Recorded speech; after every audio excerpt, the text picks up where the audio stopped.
Halo teman, selamat sore. Berjumpa kembali di channel Yan Iwan. Kali ini saya mengupdate kembali tentang informasi yang ada hubungannya dengan CBDC Mining.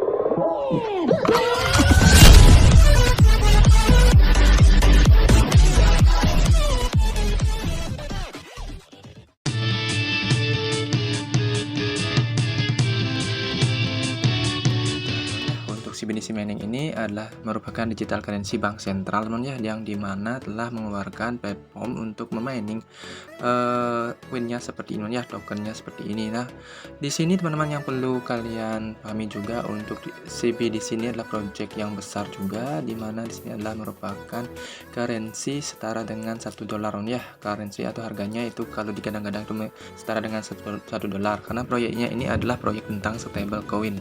Tapi nanti kita coba lihat bagaimanakah saatnya harga yang akan ditunjukkan nanti begitu launchingnya dari CBDC ini teman. Nah, di sini saya informasikannya tentang informasi terupdate yang ada di CBDC yang juga dibahas di Cointelegraph teman. Cointelegraph merupakan perusahaan namanya, perusahaan majalah, dan juga di sini market juga namanya seperti itu. Nanti kita coba lihat bahas seperti apa. Nah, sebelumnya teman-teman yang sudah menginstal untuk aplikasi ini, nanti teman bisa install melalui link yang saya bagikan di deskripsi video. Itu kalian daftar dulu, nanti download bisa dari download, ada pilihannya nanti dua, ada download A dan download B. Kalau menurut saran saya itu pakai di yang download B teman, karena itu biasanya lebih cepat. Nah, di sini kalau kalian sudah memiliki menginstalnya, kalian bisa melakukan receipt pada bagian ini, mengklaimnya, dan di sini akan bertambah ya. Nah, akan bertambah seperti ini. Nah, untuk saat ini saya baru memiliki 6 ya dari kemarin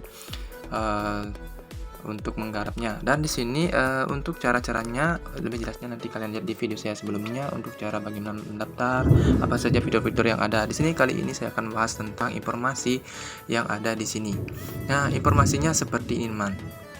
Dari Cointelegraph ini kalau kita lihat, Cointelegraph juga sudah centang biru. Ini Twitternya teman ya, dan memiliki pengikut juga sudah lumayan banyak, yaitu 1,8 juta pengikut teman, lumayan besar teman ya.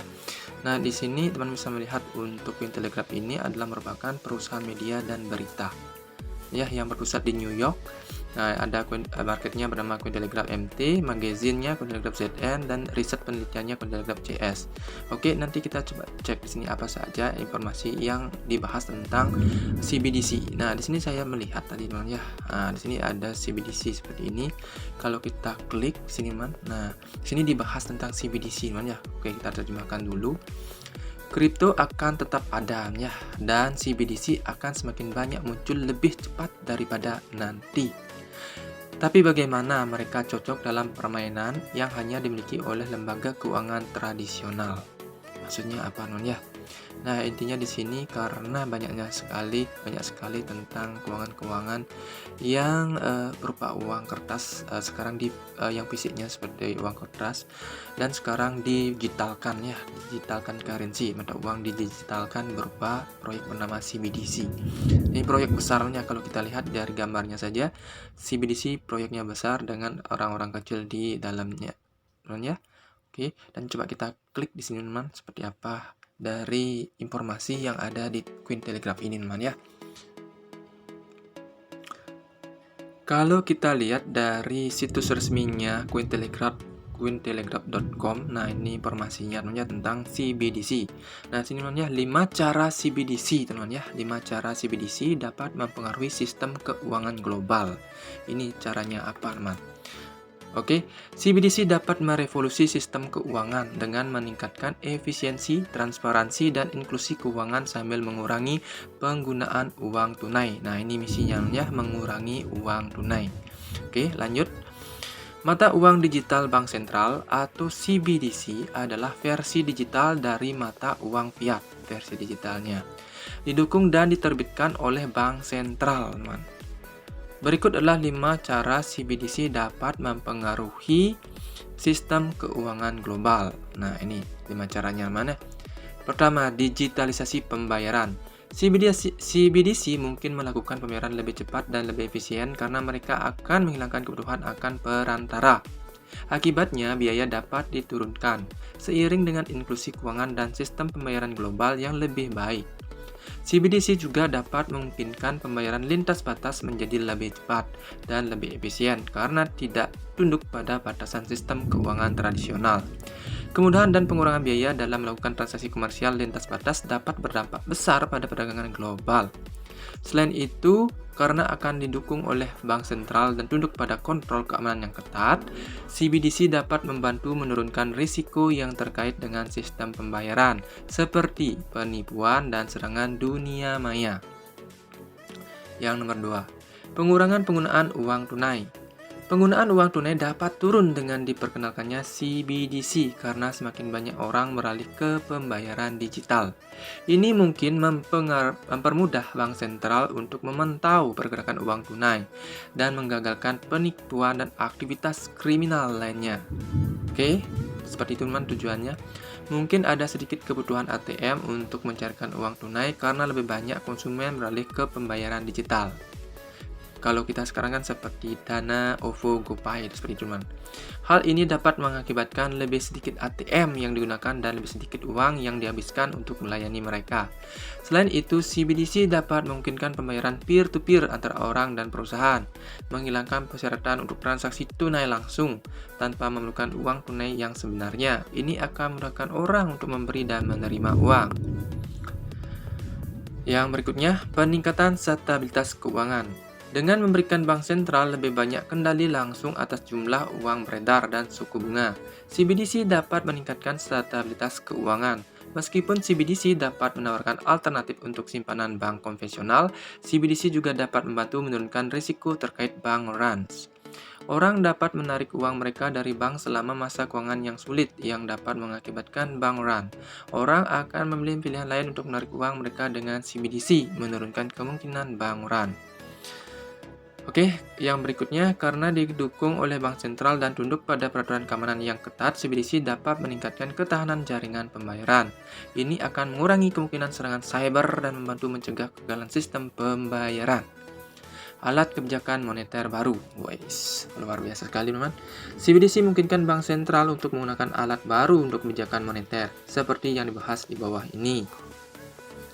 Manajemen suku bunga. Bank sentral dapat menggunakan CBDC untuk menerapkan suku bunga negatif, yang berarti bank komersial harus membayar bunga kepada bank sentral untuk menahan cadangan mereka daripada menerima bunga atas cadangan mereka. Bank komersial kemudian dapat menagih klien mereka termasuk deposan untuk biaya ini. Namun orang dapat menghindari pembayaran suku bunga negatif dengan memegang uang tunai di luar sistem perbankan. Dengan uang tunai tradisional sulit untuk mengenakan suku bunga negatif karena orang dapat dengan mudah memegang uang tunai fisik untuk dari pembayaran bunga negatif. Namun dengan CBDC, bank sentral secara teoritis dapat membebankan suku bunga negatif pada deposito, mendorong orang untuk membelanjakannya daripada menabung. Dompet digital dengan batas pengeluaran. CBDC dapat memungkinkan bank sentral untuk mengimplementasikan dompet digital dengan batas pengeluaran. Dompet ini dapat digunakan untuk memberikan dukungan yang ditargetkan ke sektor ekonomi tertentu selama masa stres seperti pandemi. Misalnya, bank sentral dapat menyediakan dompet digital dengan batasan pengeluaran untuk rumah tangga yang terkena resesi atau krisis, teman. Merangsang pengeluaran dan meningkatkan ekonomi. Yang berikutnya, data waktu nyata. CBDC dapat memberikan bank sentral data real time tentang pola pengeluaran, memungkinkan mereka membuat keputusan yang lebih tepat tentang kebijakan moneter. Ini dapat membantu bank sentral bereaksi lebih cepat terhadap perubahan ekonomi, mengurangi risiko resesi. Implementasi kebijakan otomatis. CBDC dapat memungkinkan bank sentral untuk menjalankan kebijakan moneter secara mandiri. Bank sentral dapat misalnya menetapkan tingkat inflasi yang diinginkan dan kemudian secara otomatis memodifikasi jumlah uang beredar untuk memenuhi tujuan tersebut. Ini akan mengurangi kemudahan akan tindakan kebijakan moneter manual, jadi serba otomatis, teman. Dampak terhadap sistem moneter internasional. Meskipun negara-negara dengan CBDC yang lebih kuat mungkin memiliki dampak yang lebih besar pada pasar keuangan internasional, adopsi mata uang digital bank sentral berpotensi menghasilkan perubahan pada sistem moneter internasional. Selain itu, CBDC dapat berkontribusi untuk mengurangi hegemoni dolar Amerika Serikat dalam perdagangan dan keuangan global.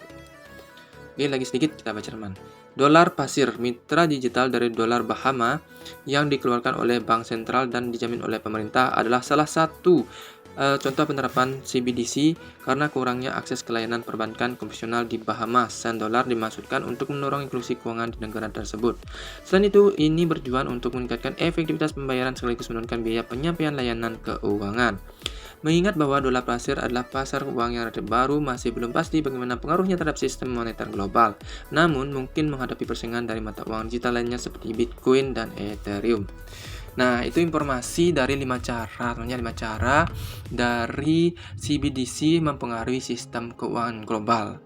Oke, itu informasi yang bisa saya jelaskan kepada teman tentang informasi terupdate dari CBDC. Tentunya dengan CBDC ini mengurangi peredaran uang tunai dan lebih cepat untuk tanpa batas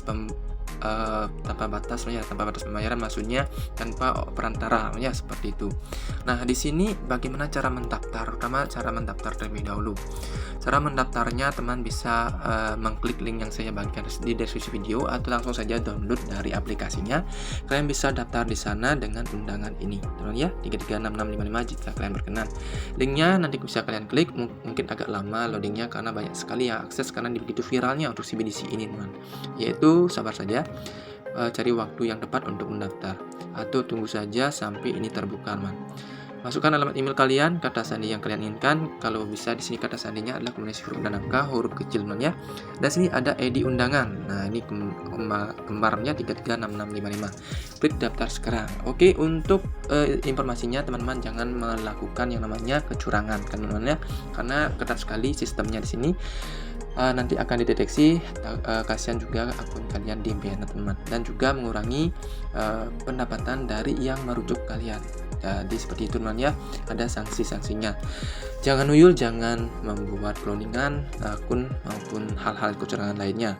Dan tentunya teman-teman, setelah melakukan yang namanya pendaftaran, gunakan email kalian yang aktif karena nantinya akan ada binding email ya, atau pengikatan email yang nanti akan dikirimkan kode verifikasi seperti KYC atau verifikasi tentunya tentang emailnya tersebut aktif atau tidak. Nanti teman juga bisa memverifikasinya, dan jangan salah juga di sini pasti ada KYC untuk kemudian hari. Jadi gunakan benar-benar akun satu API kalau menurut saya, teman ya. Oke, itu saja informasinya. Sampai jumpa. Semoga bermanfaat. Salam cuan dan tetap semangat. Bye-bye.